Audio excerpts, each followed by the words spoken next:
Prezados alunos, bem-vindos à segunda aula de Arquitetura de Computadores.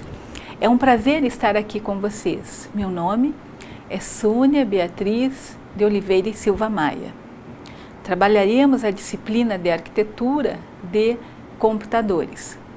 Solicito que em nossas aulas vocês estejam munidos de papel e caneta para quando surgir alguma dúvida, vocês anotarem e depois apostarem no nosso fórum Tira Dúvidas. Já aproveitando a oportunidade para dizer que vai haver um fórum Tira Dúvidas para cada uma de nossas aulas. Então postem as dúvidas no fórum pertinente à aula.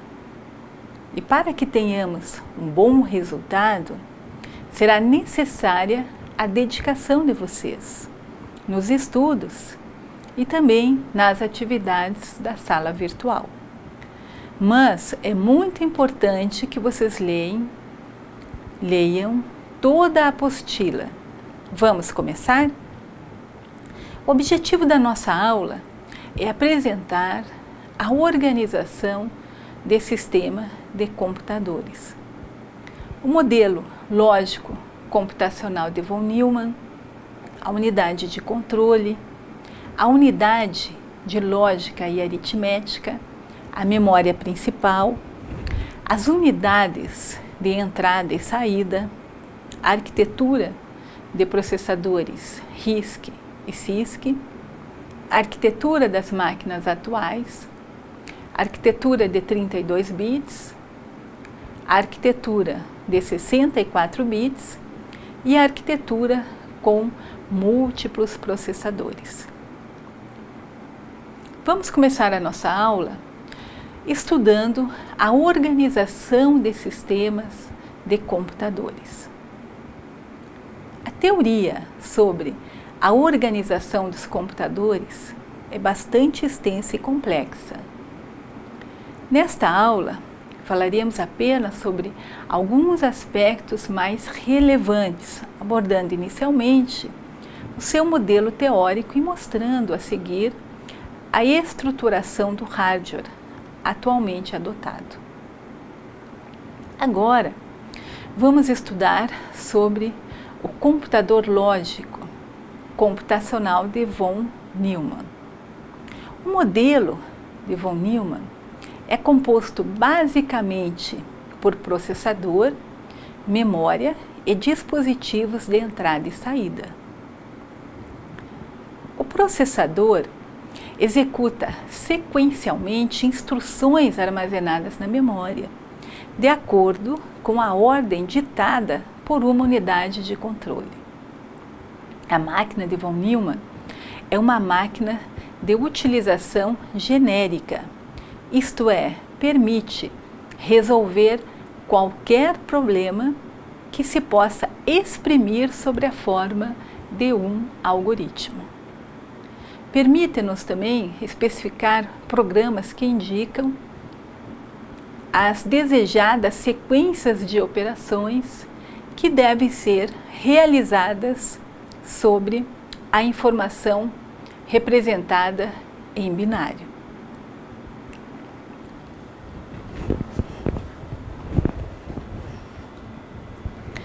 Nesta figura, temos um modelo expandido da visão de von Neumann. O processador, que é a unidade central de processamento, desdobra-se em unidade de controle necessária ao sincronismo da tarefa.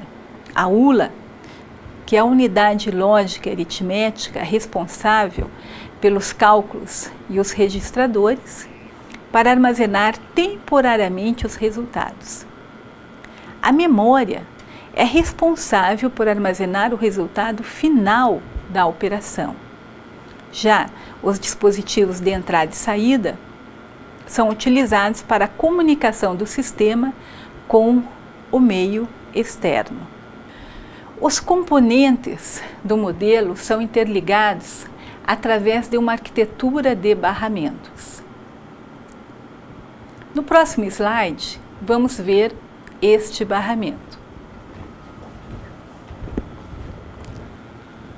Barramento é uma estrutura interna que deve operar a velocidades altas e interligar os principais componentes do modelo Newman. Vamos estudar agora a unidade de controle. A unidade de controle é responsável pela busca de instruções da memória principal e determinar seus tipos. Também é responsável por gerar os sinais que controlam as operações no exterior da unidade central de processamento e ainda por dar as instruções para o correto funcionamento interno da unidade central de processamento. A unidade de controle executa 3 ações básicas programadas pelo fabricante do processador. São elas: a busca, decodificação e execução das instruções contidas na memória. Dando sequência ao nosso estudo, vamos estudar agora a unidade lógica e aritmética. A unidade lógica e aritmética, ou unidade de lógica e aritmética, ou ULA, é responsável por cálculos aritméticos como a soma, a subtração e por comparações lógicas.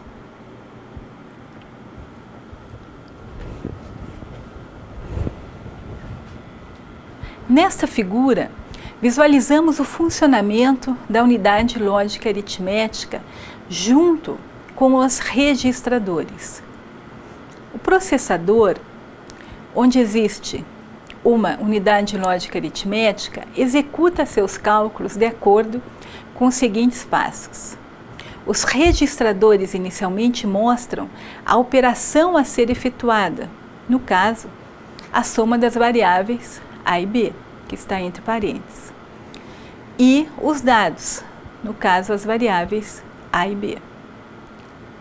Os registradores de entrada da unidade lógica aritmética recebem os dados e os enviam para o cálculo.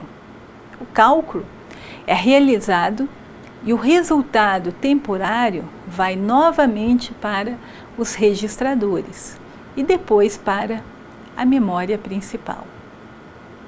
Agora, vamos ver o conceito de memória principal. A unidade de memória principal serve para guardar programas e dados sob a forma de uma representação binária. Cada instrução da máquina é codificada com uma sequência de bits e cada valor também é codificado por uma determinada sequência de bits. A memória é a parte do computador onde programas e dados são armazenados. Sem ela, não existiria o conceito de computador digital, de programa armazenado.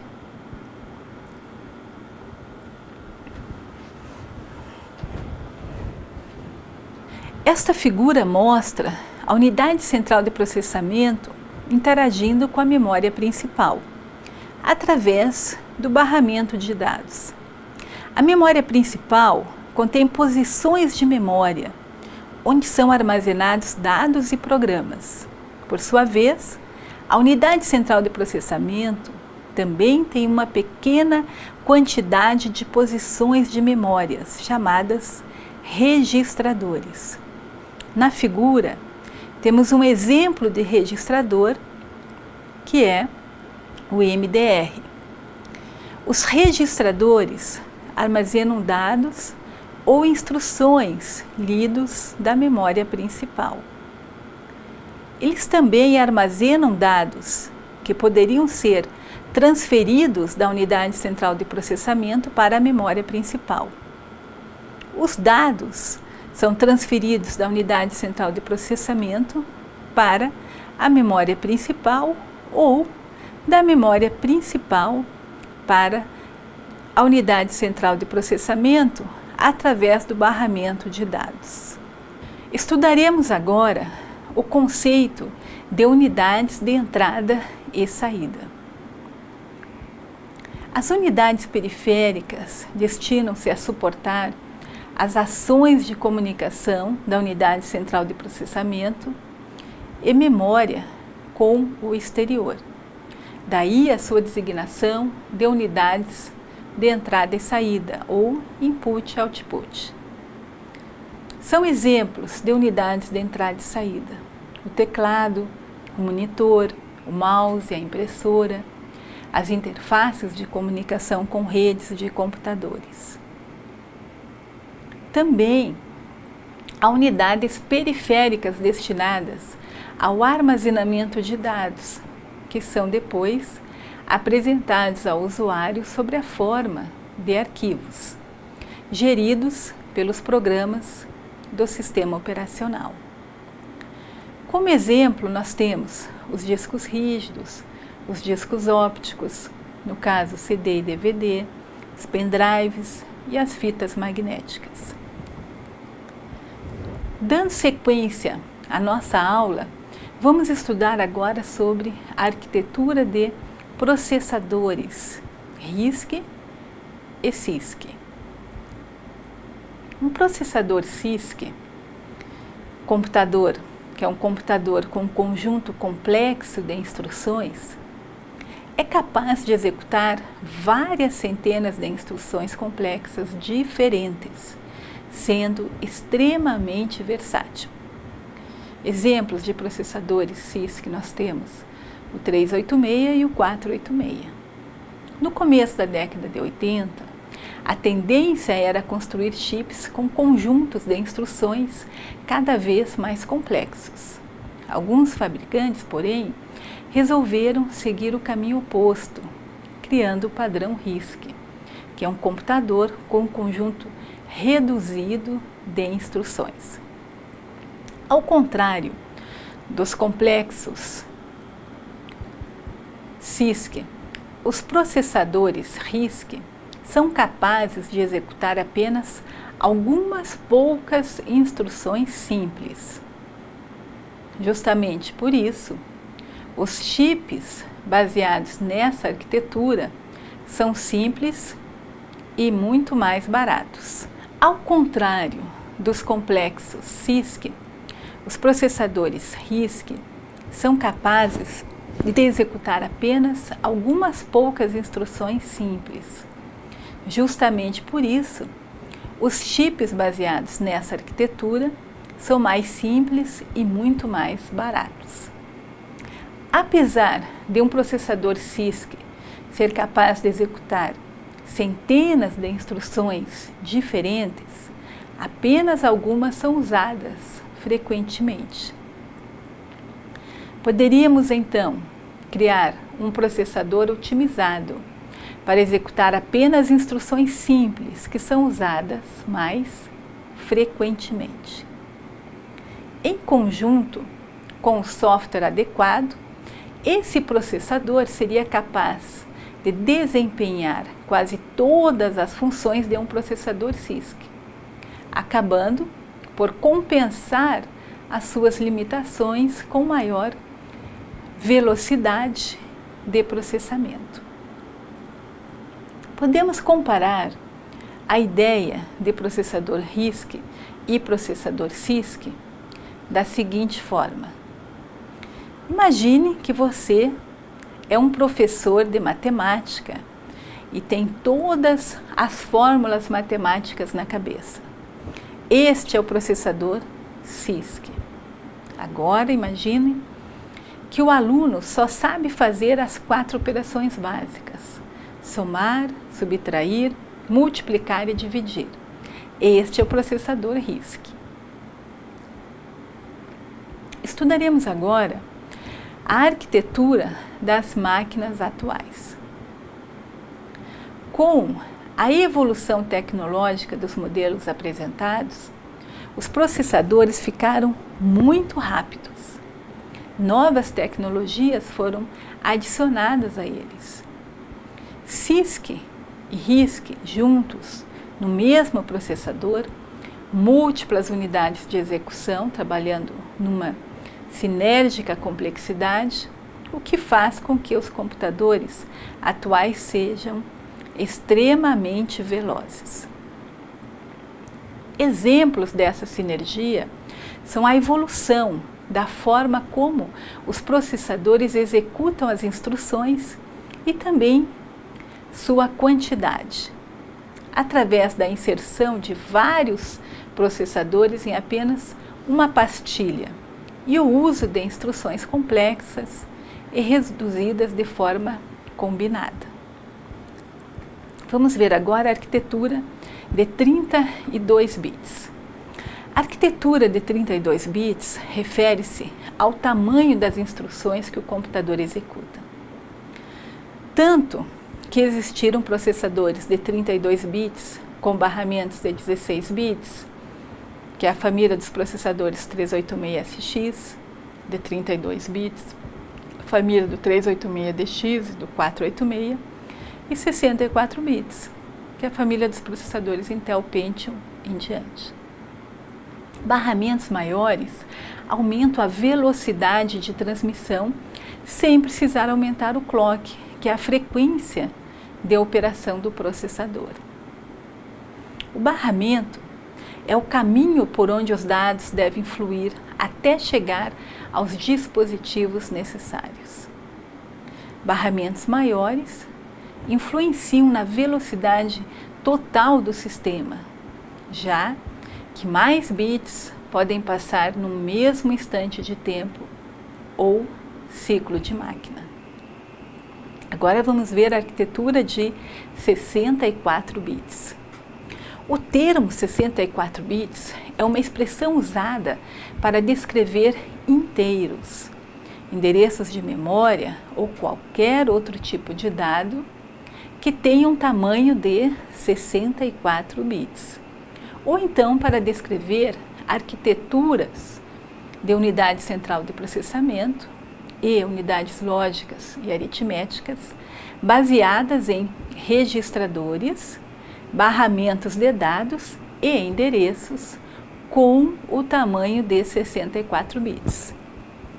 Embora uma unidade central de processamento possa ser de 64 bits internamente, seu barramento pode ter tamanho diferente para comunicação com outros dispositivos, como memórias e chipsets. O contrário também pode ocorrer. Algumas unidades centrais de processamentos de 32 bits que utilizam barramentos de 64 bits, por exemplo, para acesso à memória, às vezes são tratadas como unidades centrais de processamentos de 64 bits, confundindo assim os usuários.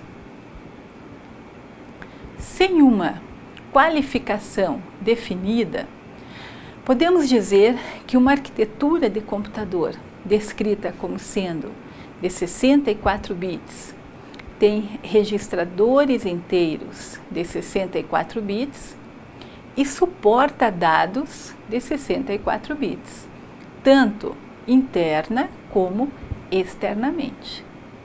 Podemos imaginar as arquiteturas de 32 e 64 bits da seguinte forma. Imagine que você seja o processador, consegue pegar na cozinha, a cozinha sendo a memória, 32 copos, que são dados em instruções, e colocá-los numa bandeja e assim servir aos seus convidados. Agora imagine que sua bandeja caiba o dobro de copos, ou seja, 64 copos. Nesse caso, você não precisa voltar à cozinha para pegar mais 32 copos. Veremos agora a arquitetura com múltiplos processadores. O limite superior de desempenho de máquinas monoprocessadoras está vinculado ao número de unidades funcionais existentes internamente e ao ciclo de máquina possível com a tecnologia existente. Para que se obtenham sistemas com desempenho de pico ainda superior, a única alternativa é conectar diversos processadores formando sistemas mais complexos. O desempenho teórico de pico num sistema de multiprocessadores é a soma dos valores de cada processador. O desempenho real que se obtém desse sistema, entretanto, pode ser bem menor do que o valor de pico.